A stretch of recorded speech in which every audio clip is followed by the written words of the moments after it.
over 1 billion people play video games every single day. But out of the hundreds of thousands of titles ever created, only a handful have genuinely changed what gaming means. And the number one game on this list is not what most people expect. Welcome to Pixel Pulse. Today we are doing something ambitious. We are ranking the best games of all time, not based on personal opinion, but based on critical scores, cultural impact, sales data, innovation, and lasting legacy.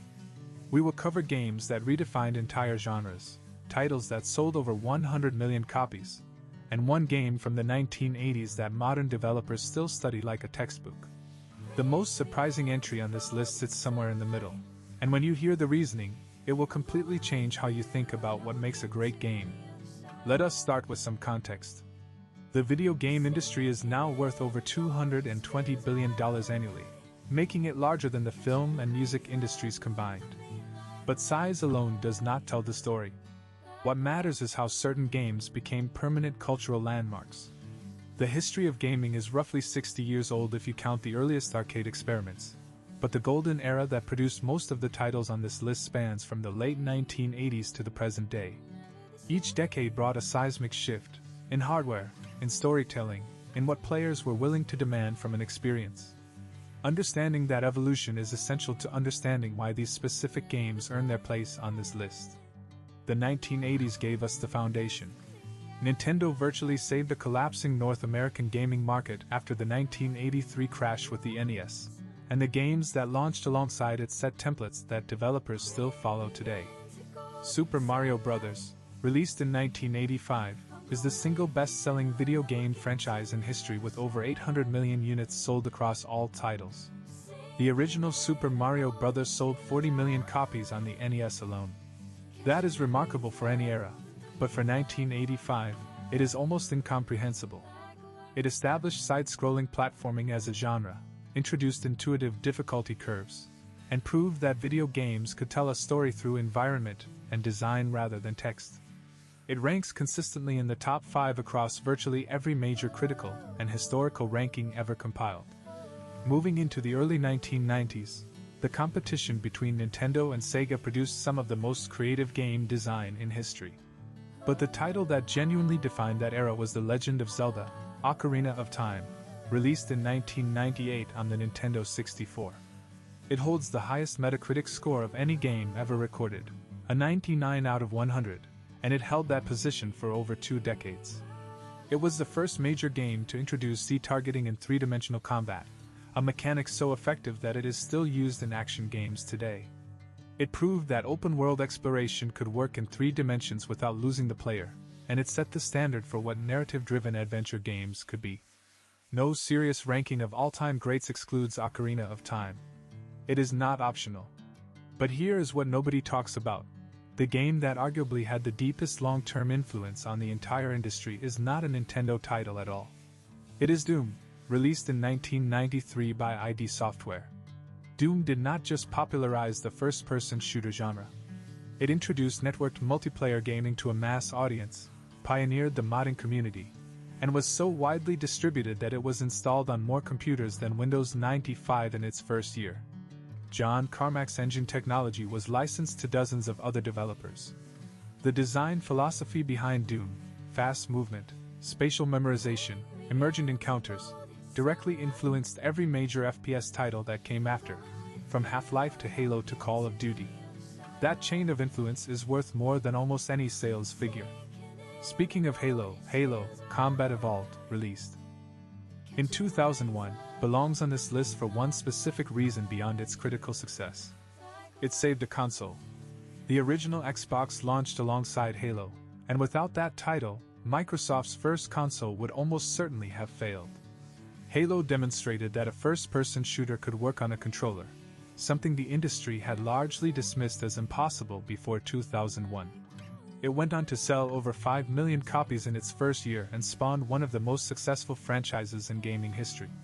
The cultural moment Halo represented, LAN parties, split-screen multiplayer, the mainstreaming of console online gaming, cannot be overstated. Then there is Grand Theft Auto V. Released in 2013, it has sold over 190 million copies as of 2024, making it the second best-selling game in history behind only Minecraft. It generated $1 billion in revenue within its first 3 days, a record that stood in the entertainment industry as a whole, not just gaming.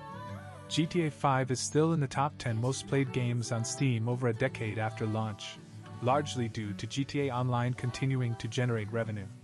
What makes it a true all-time great is not just the numbers, but the ambition. 3 playable protagonists with interwoven storylines, a living open world that felt genuinely reactive, and a satirical vision of American culture that resonated globally. Rockstar built something that functions more like a platform than a game. Now consider Minecraft. Over 300 million copies sold across all platforms.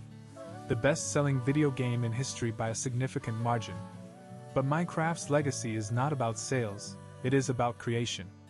It introduced an entire generation to spatial reasoning, architecture, programming through redstone circuits, and collaborative world building. It is used in over 100 countries as an educational tool. No other game has moved so completely from entertainment into genuine cultural infrastructure. When educators use a video game to teach mathematics and history, that game has done something extraordinary. The question this raises, and it is worth sitting with, is what exactly we are measuring when we rank games as the best of all time. Critical reception captures quality at a specific moment. Sales capture reach. Cultural longevity captures something harder to define. The games that appear at the top of nearly every combined ranking share one trait. They made something new that others immediately copied. Mario defined platforming. Zelda defined action-adventure. Doom defined the FPS. Minecraft defined sandbox survival. Each of these titles created a genre or fundamentally reshaped one that already existed. That is the real marker of greatness in game design.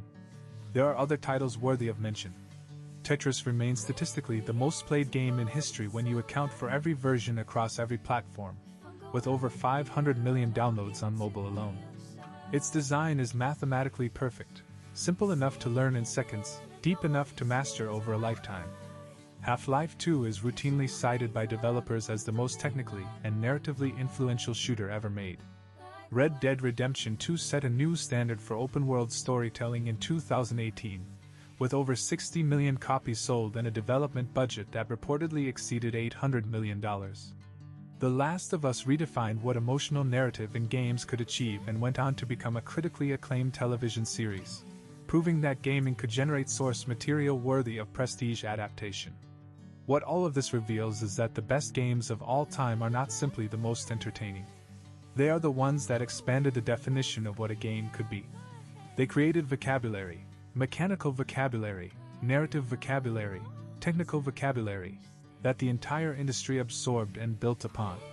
They made players feel something new, or do something they had never done before, or see a world that could not have existed in any other medium.